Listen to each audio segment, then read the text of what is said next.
to ask and answer questions. So today is slides and then some concepts, movement concepts, and then we're gonna do a 10-minute routine that you guys can build into your everyday life. So I'm gonna go ahead and share my screen. Put in the chat room if you're having any trouble seeing the screen.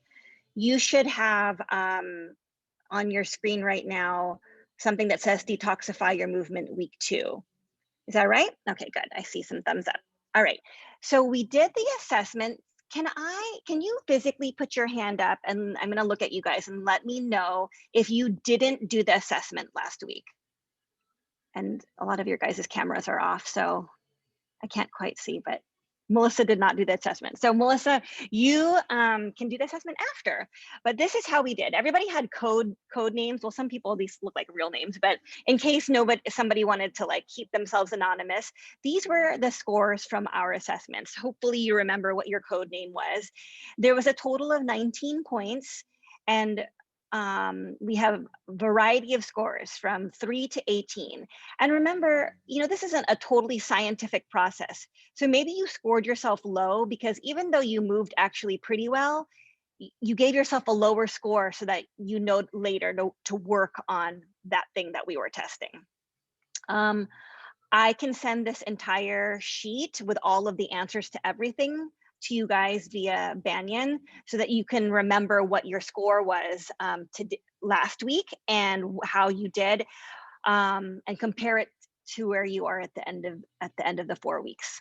But I don't want to send all the details now so that you guys can just enjoy the next few weeks and not worry too much about numbers and scores, right? Not obsess too much about these objective things. We can just feel for the next few weeks. Okay, so one of the questions was, where are your weaknesses? And people just wrote in where their weaknesses are. This depicts where people feel that they are weak. The bigger the word is, the more that people answered it. So like a lot of people in this group feel like their back and their knees are where their weak points are. You can't really totally see from this depiction, but wrist was the smallest one. So back and knees, and we'll keep that in mind as we go through the sessions, but these are definitely parts where we're going to address in today and in the next few weeks. And then we were asked, where are your strengths? And this is how people answered.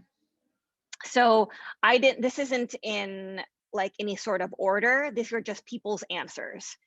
And so these are where people feel like they're strong. A lot of people felt like their legs were pretty strong. And some people don't feel strong at all at any part of their body. Okay, so that was how our assessments went last week. Now we're going to talk about, I'm going to show some slides about foundational concepts and movements, and then we're going to move. So sometimes you're in a class and you're told either to stand tall, to have good posture, or to be in neutral spine. For the purposes of this course and in my opinion, as a physical therapist and Pilates teacher, for the purposes of all life, when someone says to have good posture, it means to find your neutral spine. Neutral meaning this is like the home base of your spine. This is where your spine is when you haven't had all the effects of sitting in front of the computer and hunching a lot, or when you haven't had all the effects of, say you're an ice skater and you always do some back arching movements and you live your life with kind of a back arch position. It is called neutral spine because it's the home base and it's the most protective position for your spine. It's where you have forces distributed evenly throughout your spine. And when people say stand tall or sit with your back straight, the interesting thing is your spine isn't actually straight. It doesn't line up like a straight block, a straight pile of blocks. There are some natural curves in the spine, and we were designed like that. So the goal is not to get a totally flat low back and a totally flat neck. That would actually be uncomfortable for the different parts of your spine. So you can see this is a depiction of common postures that people have. People tending to sit with their hips forward, like this woman on the left. People tending to stand with their back super arched. You can imagine if you were to add weight onto this second posture, there'd be a lot of pain potentially or pressure at the low back where there's like a big arch in her back. This third one is probably very familiar. This is the position that you might get into if you're slouched in front of a computer or your phone a ton. It's also like, it's a sad posture, right? Like if you're just kind of like stressed and depressed, this might be a posture you might hold. And this one on the right is an ideal posture. Now I say ideal because, I mean, this is where we're headed towards, but not everyone can get quite here, me included. I have scoliosis, which means my spine is curvy, like right and left. I can't get to what is considered neutral spine. I'm lined up not perfectly. And so this is where I'm gonna aim towards, but knowing that I can't quite get there because that's just not how I'm built. And then if you look at this, a person lying on their back, that neutral spine, you see there's a little space underneath the neck and a little space underneath the low back. There are a few points of contact with the floor: the head, the mid back, the sacrum, which is that bone between your two back pockets, and then your feet. But there will be a little bit of air underneath your low back and underneath your neck. And that is neutral spine. And we'll do some exercises in this position. Sometimes when you're in a strengthening class and you're doing abs strengthening, for example, someone will ask you to press your low back to the ground because that's going to get you to fire your abs. And it is true. To get your low back to the ground, you might be squeezing your glutes, so using your glutes, or using your abs to get your low back to the ground. And that's a great exercise to do, but it is not neutral spine. So we, in addition to having strong abdominals, need to know how to function in neutral spine, not with your back flattened out and pressed to the ground. And then, well, these other pictures show posterior pelvic tilt and anterior pelvic tilt. This posterior pelvic tilt is when your back is pressed to the ground, and the anterior pelvic tilt is when you're arching your back. All right. So breath. I wish I could see everybody so I could see everyone's hands, but I will just put it out there as a question, and I won't see your answer. How many of you guys get reminders on your phone or your watch, or just like on billboards or from exercise teachers about the importance of breath?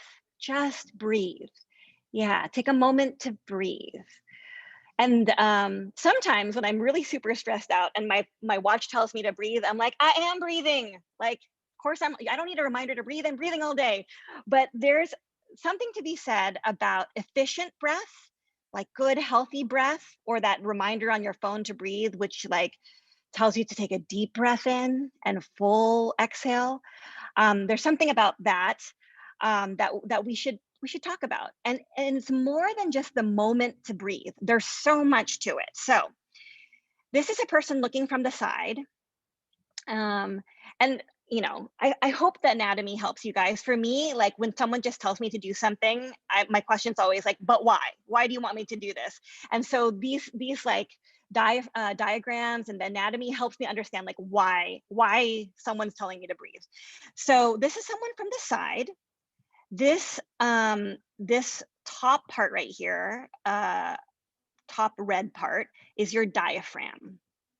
When you breathe, basically your brain sends a signal to the muscles of the diaphragm to flatten out And because of that, this space up here where your lungs are becomes like, it creates a vacuum. And because there's a vacuum, the air comes in.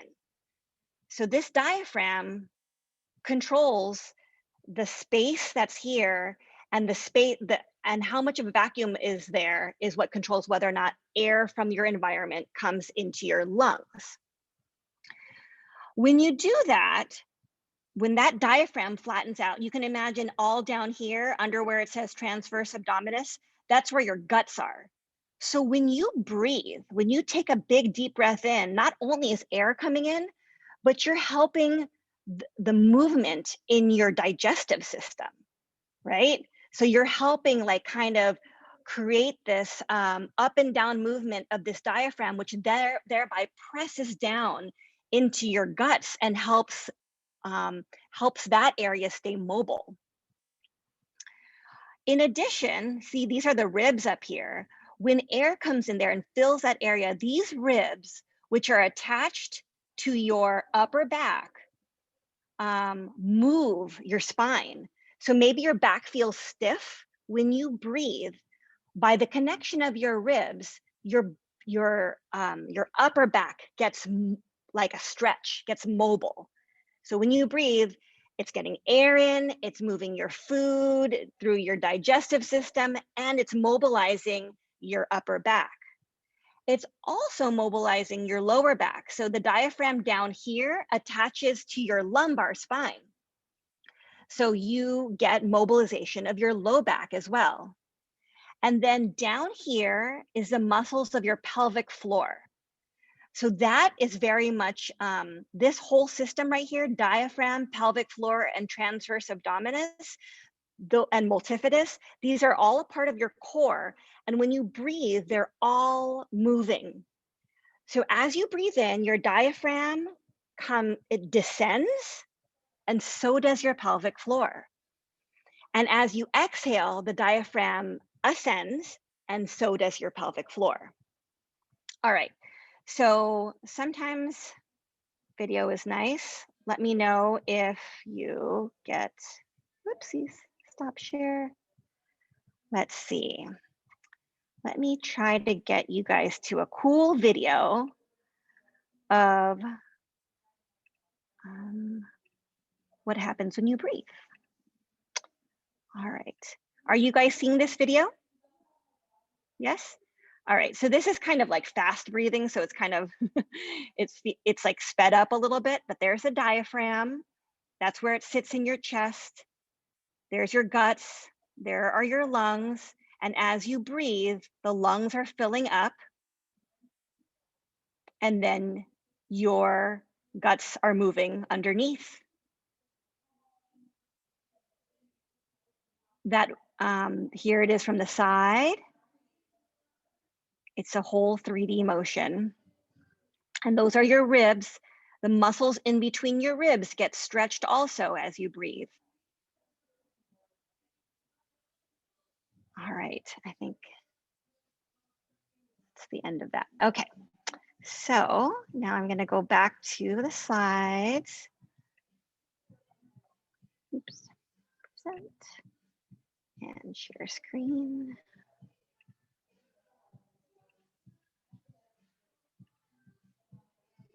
Oopsies, not this one. Share screen.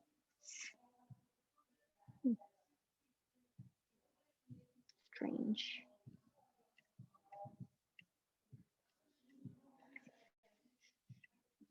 Hopefully you guys get this. All right, are you guys seeing my slides again? Yes, okay, perfect.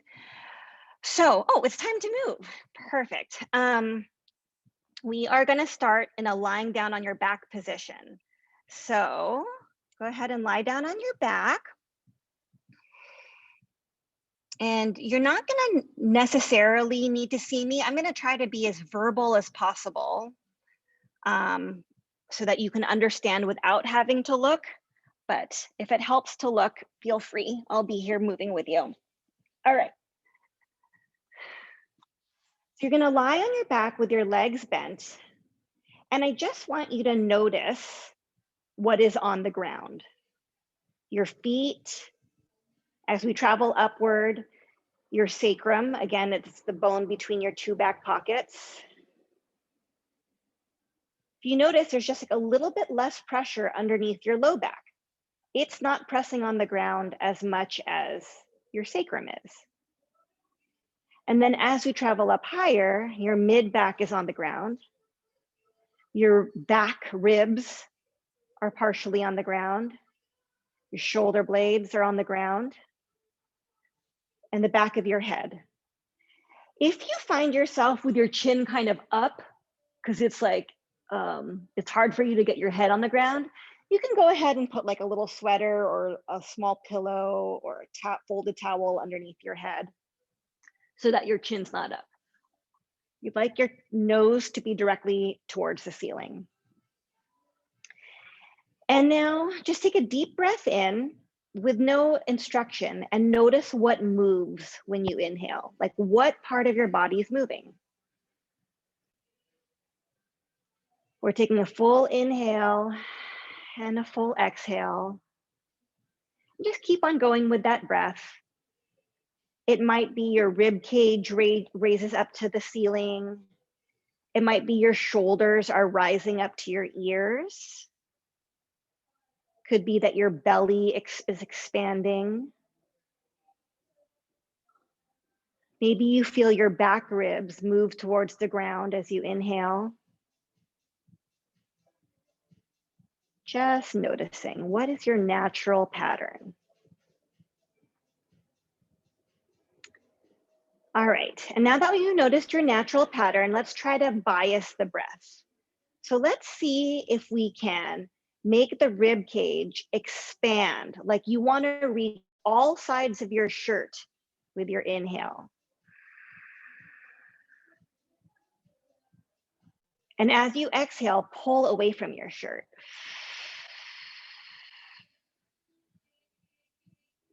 Let's do that again.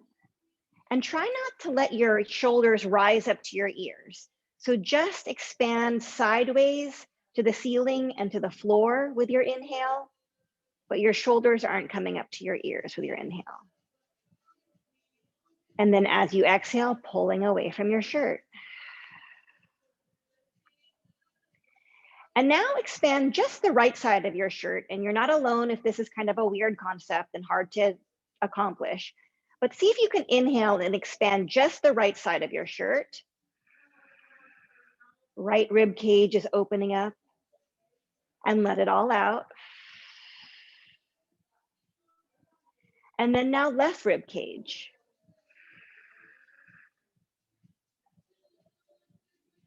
And let it all out. And now bias it to your back. So see if your back ribs can sink into your mat a little bit more as you breathe in.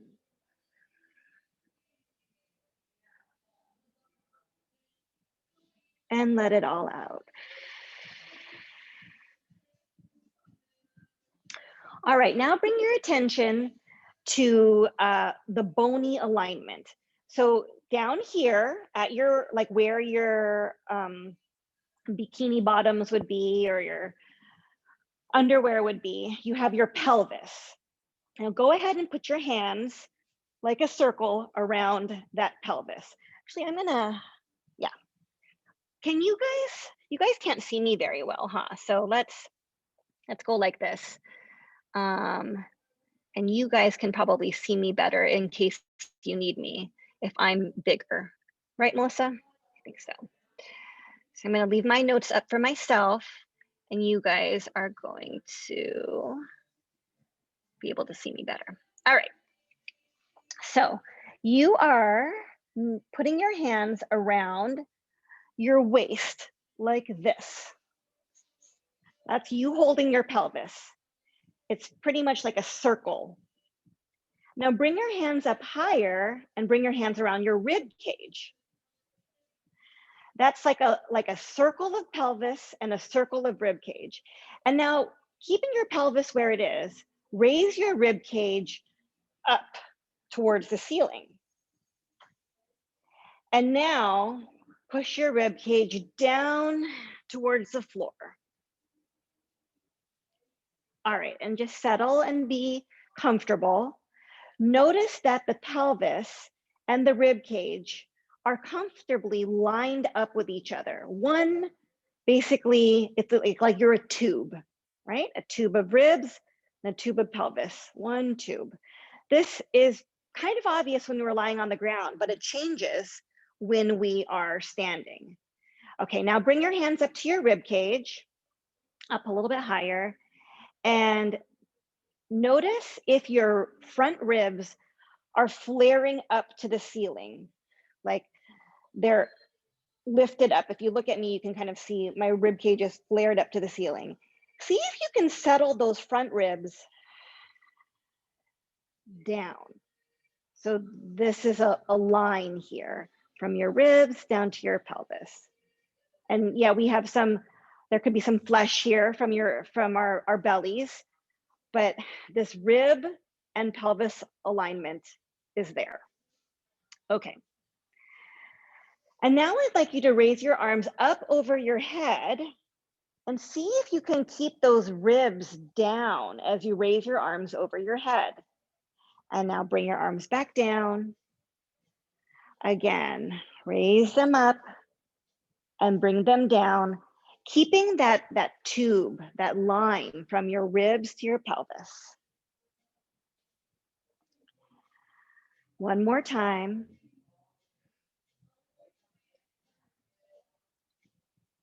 Great. Now bring your arms up to the ceiling and reach your fingertips towards the ceiling and then reach them away from the ceiling. This is only with our elbows straight, but your fingertips are coming towards the ceiling and away. Oops, sorry. I don't know where that's coming from. I'm very sorry. Oh, okay.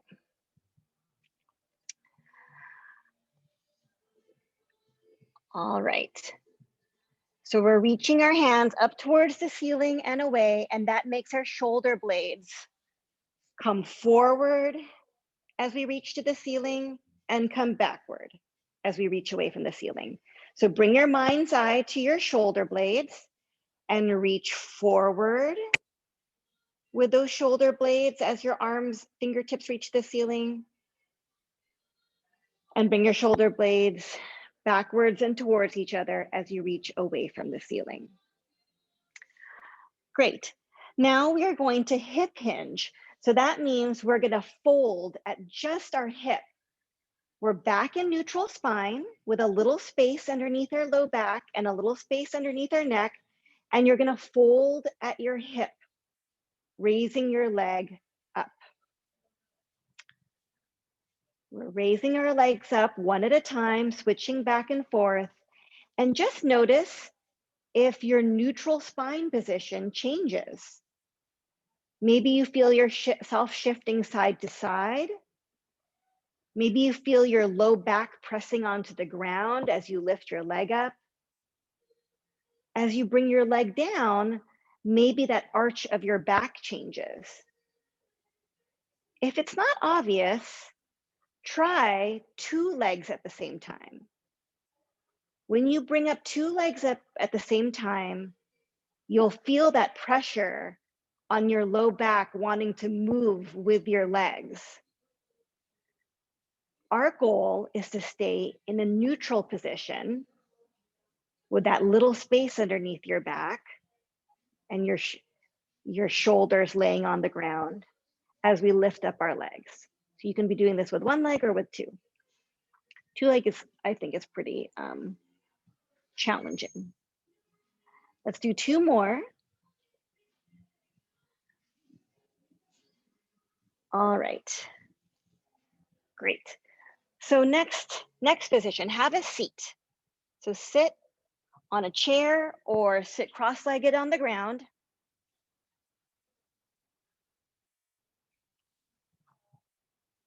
And just notice your rib to pelvis alignment. So we did this lying on the ground, which was a lot more obvious when we were on the ground because you had the ground to just lay on. But take your hands, put them around your ribs, and bring your ribs in front of your pelvis.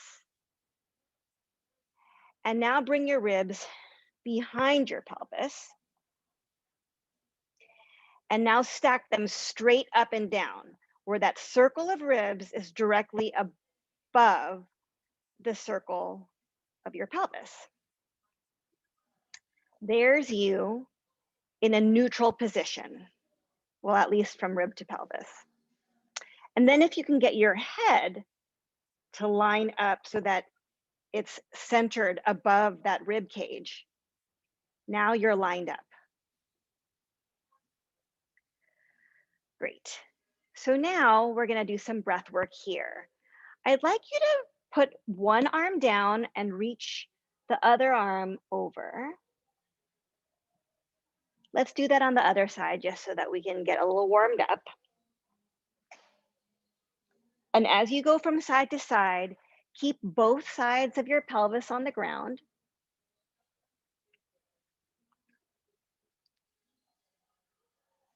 Good. Now stay on one side and get that stretch in and hold the stretch. I would like you to take a deep breath in and notice how that changes how you feel when you take a deep breath in.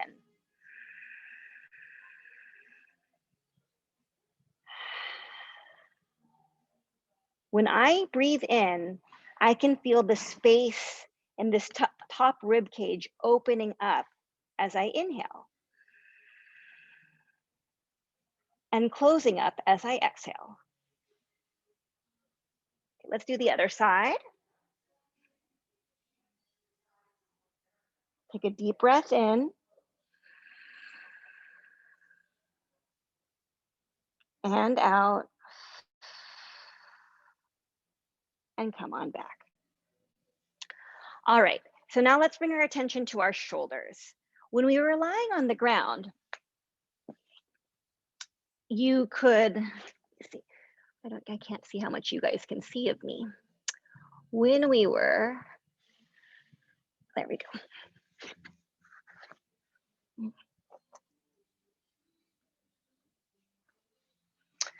Okay, so when we were lying on the ground, our shoulders were laying on the ground, right? Like flat on the ground.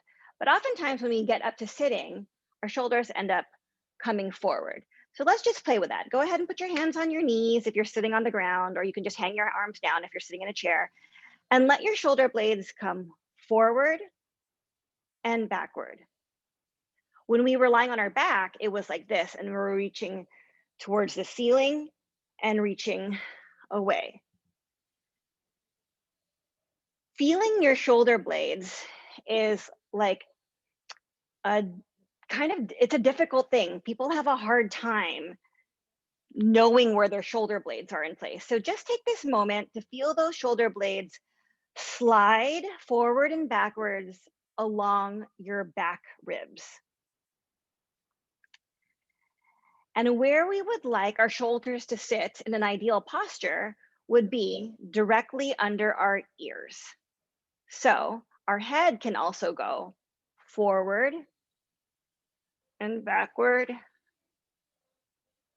And we can place our head so it's directly, our ears are lined up with our shoulders.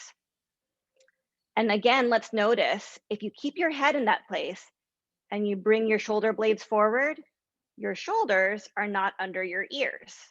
If you really open up, like sometimes people will say, have good posture, and people stand like this, your shoulders are behind your ears. So let's get the shoulders under our ears. Check in again, shoulders under ears, rib cage over pelvis. All right. All right, next position. Go ahead and stand up.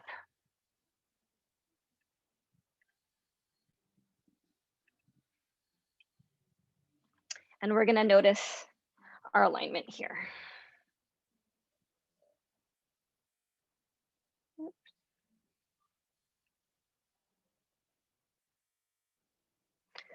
Okay. So let's notice the rib to pelvis alignment. Where are you when you just stand? Are your ribs right over your pelvis? Or are they potentially forward or backward? Let's get those hands around the rib cage and see if we can line them up right on top of the pelvis. Now go ahead and bend your knees and imagine you had a tail. Swing that tail forward. And now swing the tail backward. We are doing what I pictured, what I had in the pictures earlier as posterior pelvic tilt and anterior pelvic tilt.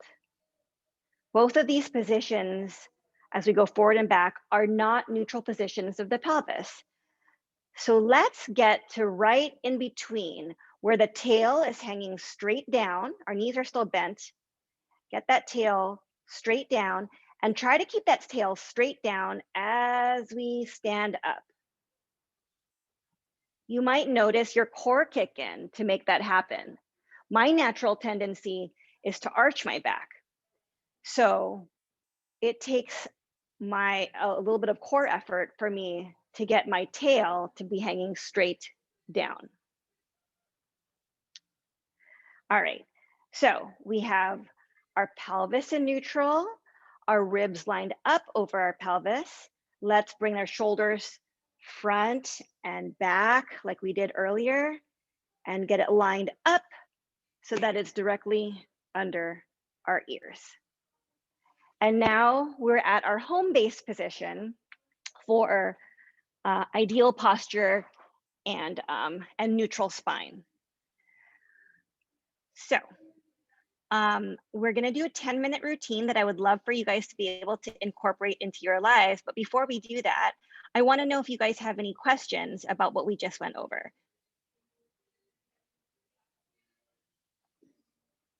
You guys can unmute yourselves or add to the chat room. I have a question. Yes, who are we? Who's I? Debbie. Hi, Debbie. Hi. Is it normal for the standing posture when you do neutral for it to be painful? Does that show you where your most weakest at? Yeah, so okay, is it common or normal?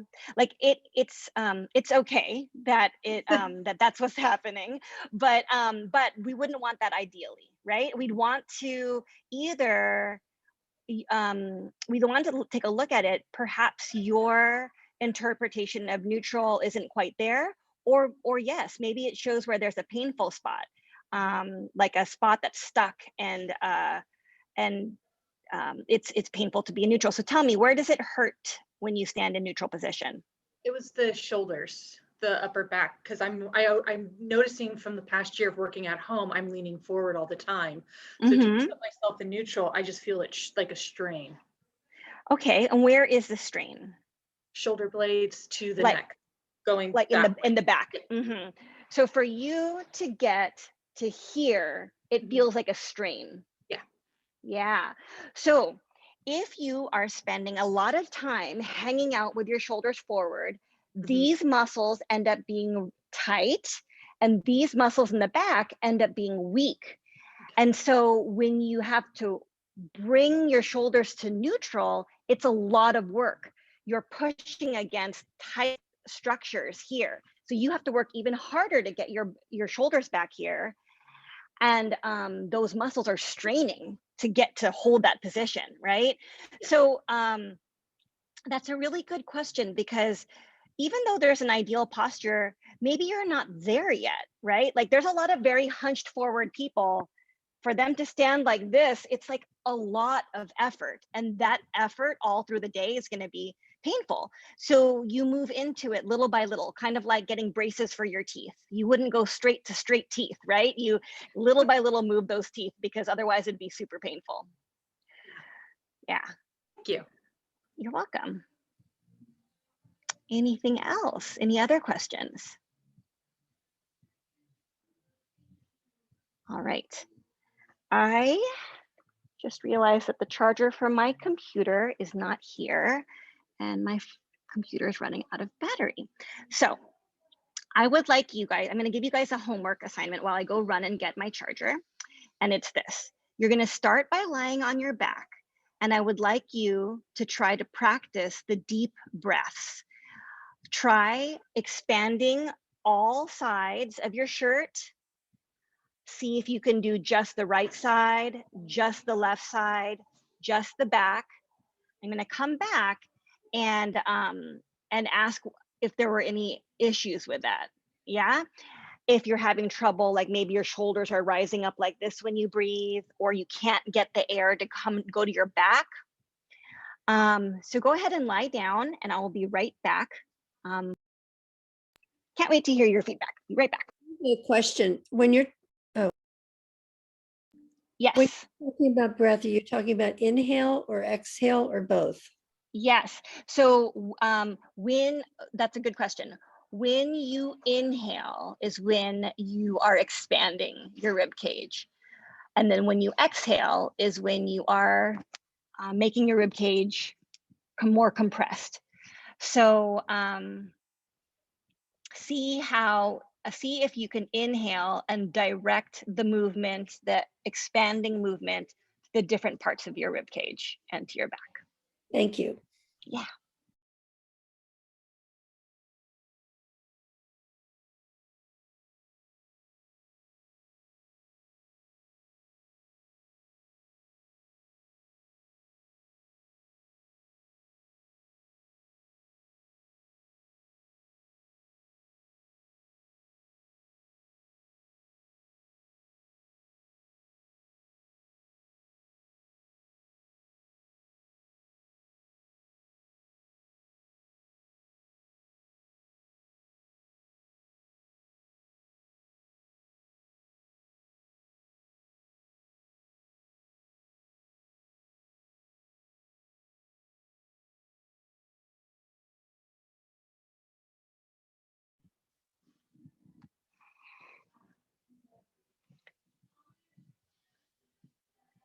All right, how's it going, guys? Anybody have trouble getting the air to get directed to different parts of your rib cage?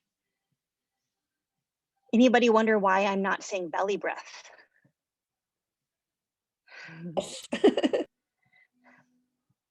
Yes, somebody is? I'm wondering. I'm also wondering whether I'm just moving my ribs or whether I'm actually breathing them bigger. I can't. Yeah.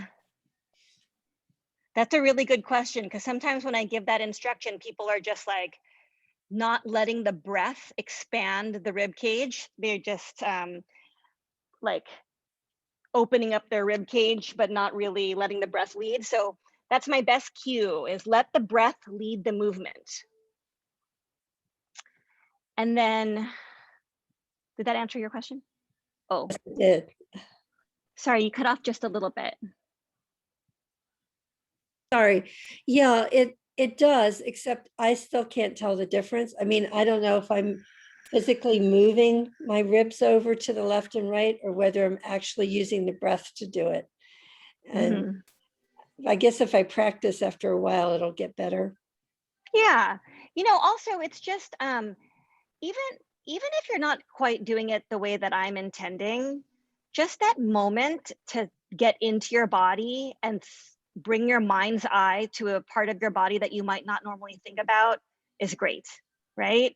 Okay. If you were in person, then I would, and you can do it yourself. I mean, I could give you some feedback if you were in person, but like my suggestion would be to put your hands on that part of your rib cage. It might help to feel what's happening. Okay. And then about the belly breath, a lot of people get the cue to breathe and expand their belly when they're breathing, and that when we are relaxed, our belly tends to expand when we're breathing in. And so when people say to belly breathe,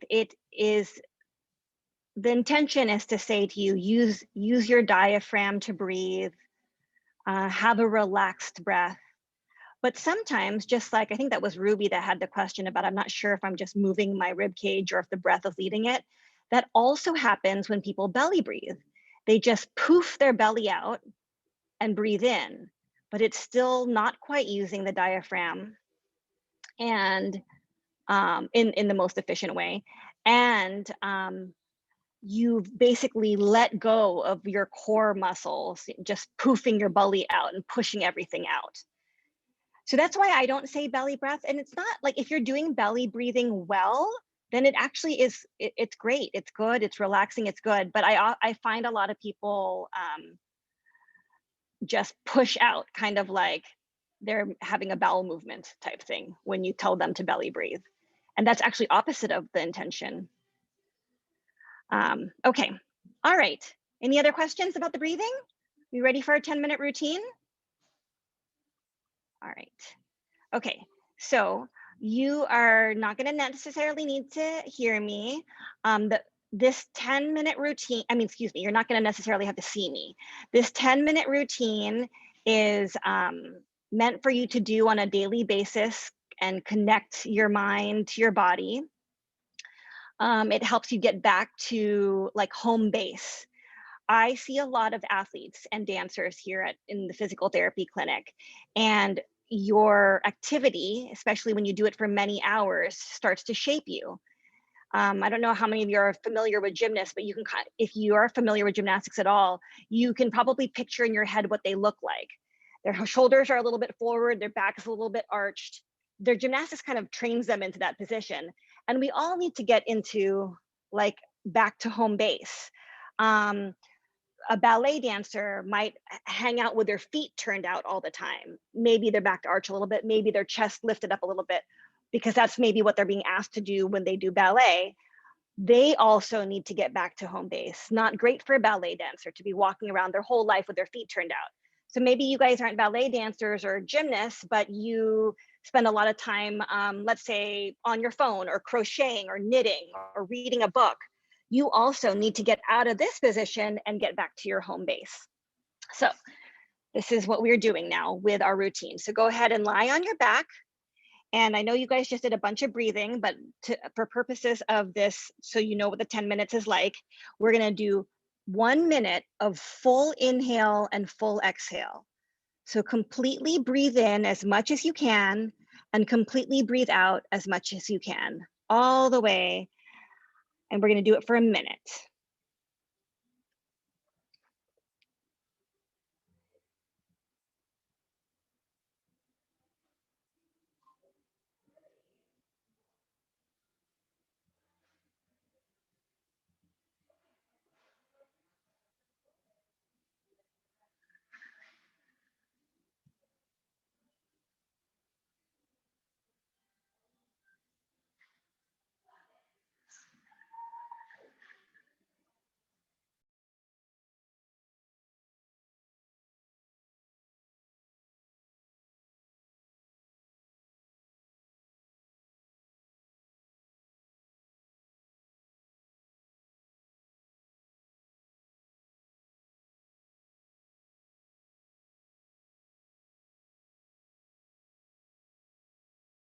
Now we're gonna do 1 minute of pelvic tilts.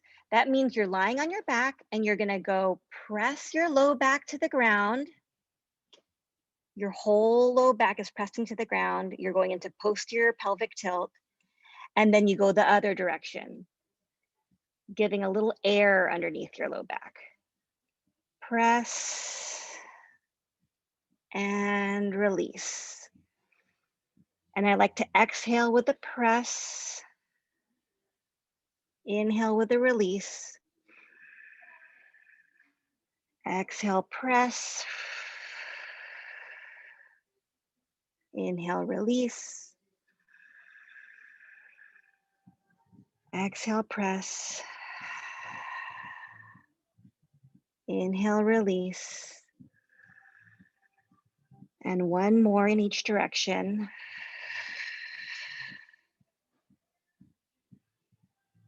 And settle into your neutral spine. So take a moment to find that neutral spine.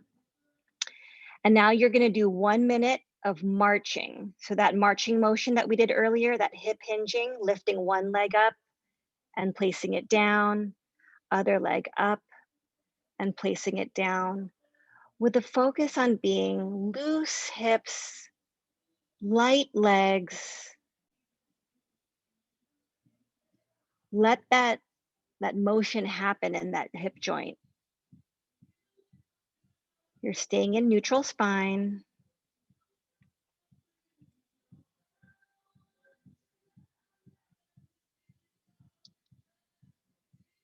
One leg, then the other.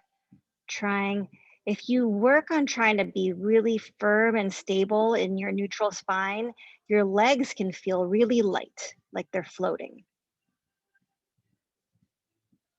All right, now both arms down and bring your arms up overhead. So all the way up to the ceiling and overhead, and bring them back down. And you're gonna do 1 minute of this with a focus on melting that rib cage and sternum down towards the ground so that their arms are not flaring up as you bring your arms up over your head and back down. You're lying on your back and your arms are coming up to the ceiling and all the way overhead and then back down.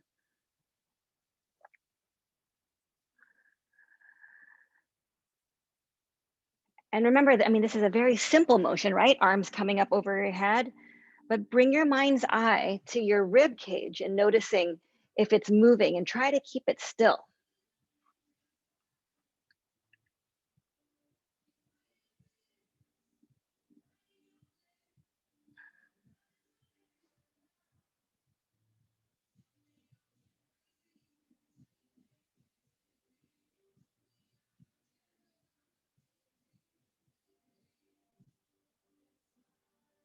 It's funny how a minute can feel long when you're doing something simple, right? It can go so fast when you're doing something complicated. All right, now you're gonna lie on your side. So go ahead and lie on your side and put your arm underneath your head like a pillow. So we're like this, lying on our side. Your legs are bent.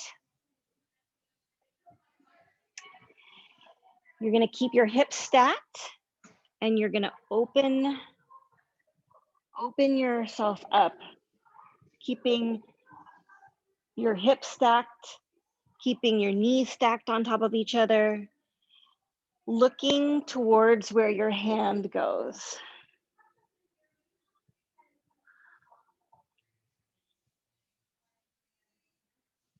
Keep on going with that, and I'll let you know when to switch to the other side.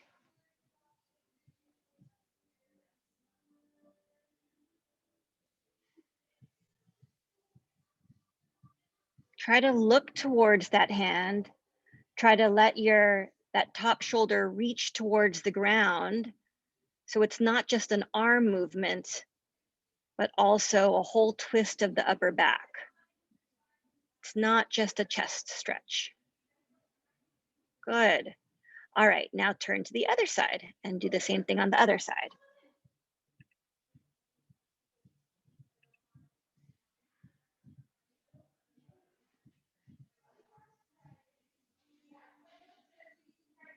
Remember to look at that hand, like follow the hand with your eyes as it goes behind you and follow it as it comes front.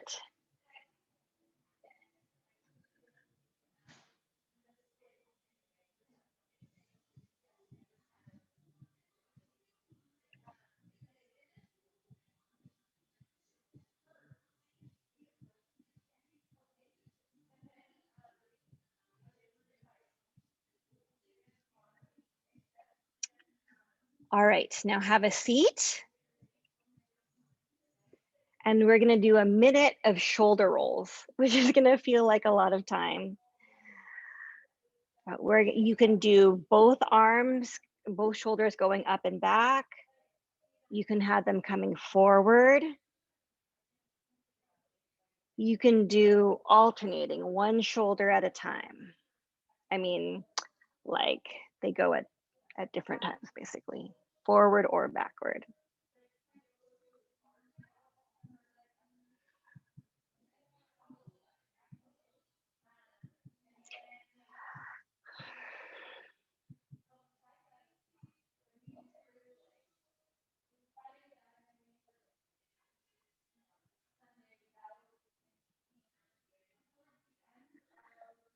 All right, now we're going to stand up and you're going to bring your arms above your head and bring it back down. And as you bring your arms up, you're going to rise up onto your tippy toes if you have this motion available to you, and then come back down. I like to inhale as I rise, exhale as I come down. If this is hard for you to do without holding on to anything, you can hold on with one arm to like a chair and do one arm for 30 seconds and then do the other arm for 30 seconds. This forward motion onto your toes and rising up is super important for stability.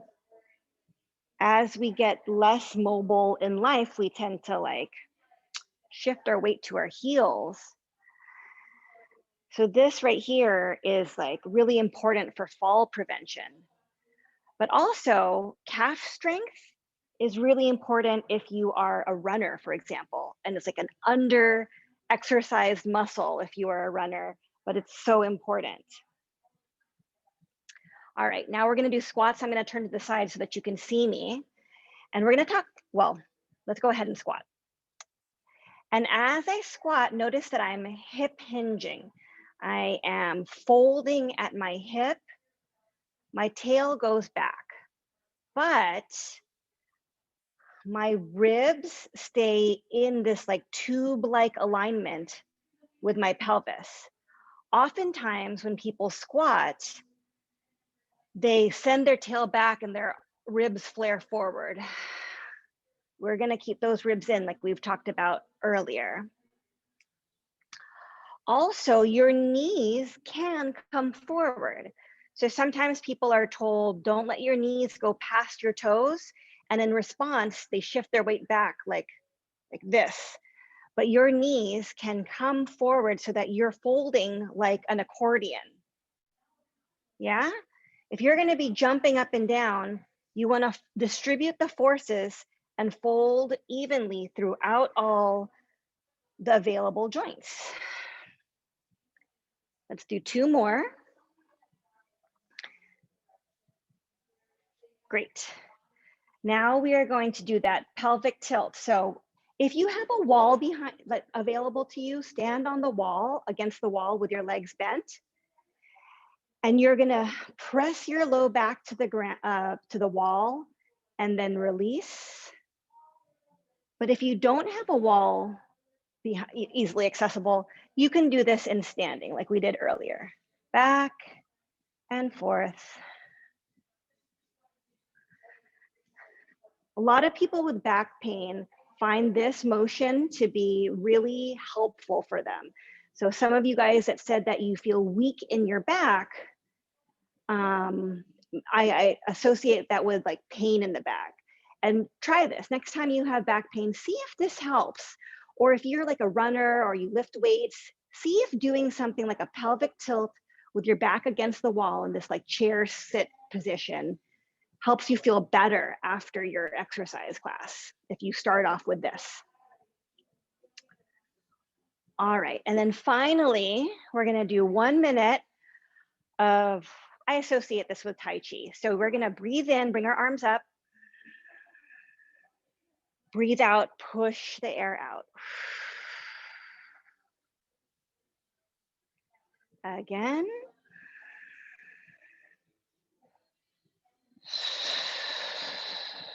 You can bring your knees into it as well. Rising up, pushing out. And when I need it, I think of pushing the bad energy out. Bringing the good energy in, pushing the bad energy out.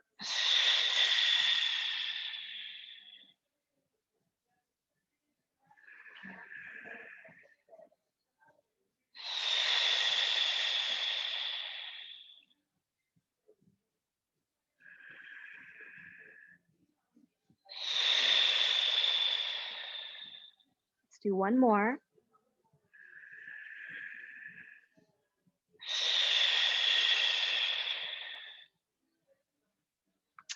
Okay, so that was exactly 10 minutes of movement goodness, bringing ourselves back to home base. The idea is that you do this at the start of your day to start from a good foundation, or at the end of your day to bring you back to home base, bring you back down to a good foundation. The reason why we did it is because in order for all of the other exercise and movements that you do in life to be as efficient and effective and pain-free as possible, you want to start from a neutral, strong foundation. And so this helps you get there. So your homework is to do this just 10 minutes a day until next week. And then next week, we're going to go into some straight strengthening movements. So like some more squats and single leg squats, and getting us to those parts of your body that you feel like are a little bit weaker, as you found in the assessment. Are there any questions? See, I'm looking in the chat room. Let's see. I may have to leave early. Will there be a recording? Is there a recording, Melissa? Mm-hmm. Hi. So I'm just dealing with some emails. Appears I'm doing some research, and right now I can't get into Eventbrite because there's an Eventbrite's doing troubleshooting. But it appears that a couple of people were not able to get into class, that the link was incorrect. So we do have a recording. If you could email me, melissa@banyanwomen.org, I will give you access to it, as well as I'm going to try to support the people that weren't able to get in. Okay.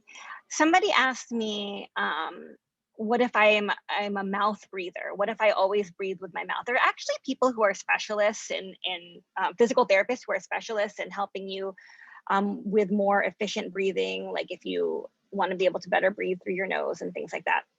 But the question was, how do I not know that I'm doing that, like not doing that kind of constipation breathing, like pushing everything, like Valsalva maneuver where you're just like having a bowel movement?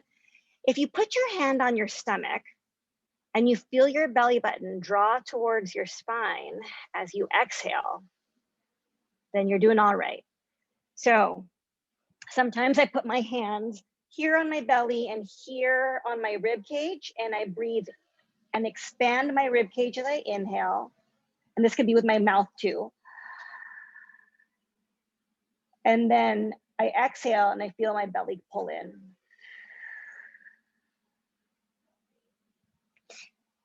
And actually, to go into that, I actually breathe out with my mouth. And it helps bring your core in if you purse your lips a little bit, because there's more pressure it has to go through. All right. Someone would like to know if we can have the list of 10 exercises. Yes, we can. I will send them to you. And, you know, it was mentioned before, and you guys were here last week, but just please know that these classes are only made possible because we have people generously donating. If you're able to donate to Banyan Tree Women's Collective, please do. If not, your presence here is wonderful and welcome as well. And just if you can spread the word so that we can get our intentions and mission out there to a wider audience, that would be great. Thank you for that, Alyssa. And I just want to let everybody know, it's clear that I'm deeper into the Eventbrite world, and there's clear that there's an issue. I'm not sure where the issue is from, but bookmark this link. This is the link for class. So this Zoom link will be the same link that we're going to meet up on.